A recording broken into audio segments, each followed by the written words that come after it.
Už sme vám predstavili množstvo HIS portálov, ktoré sme vyrábali, ktoré sme inštalovali. Dneska vám chcem predstaviť rohový HIS portál, ktorý sa otvára v rohu.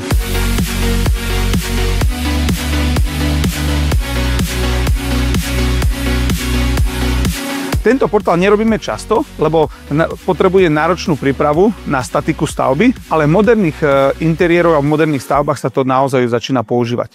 Takže poďme si to predstaviť. Máme HIS portál, ktorý má rohový stĺpik. Štandardne je tu na stĺpik a krydla otvárame do jednej, do druhej strany a stĺpik máme fixný.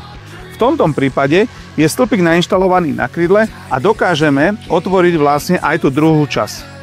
Zaujímavosťou potom je, že máme krásne otvorený priestor, kde môžeme chodiť vlastne aj cez tú rohovú časť budovy alebo na terasu. Tento HIS portál je veľký 6 metrov x 4 metre a výška je 2,90 m. Takže keď si to shrnieme, máme dva HIS portály spojené na 45 stupňov.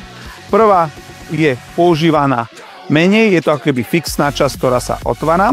Je tu nainštalovaná, zaintegrovaná HIS portálová kľúčka a potom na denné používanie máme menšiu časť, ktorá je štandardne z klasickej kľúčky.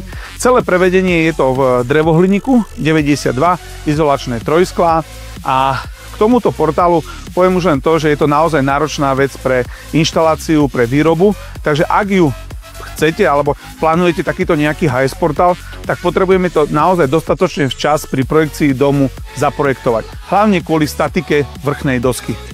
Ďakujem za váš čas a vidíme sa pri ďalšom videu.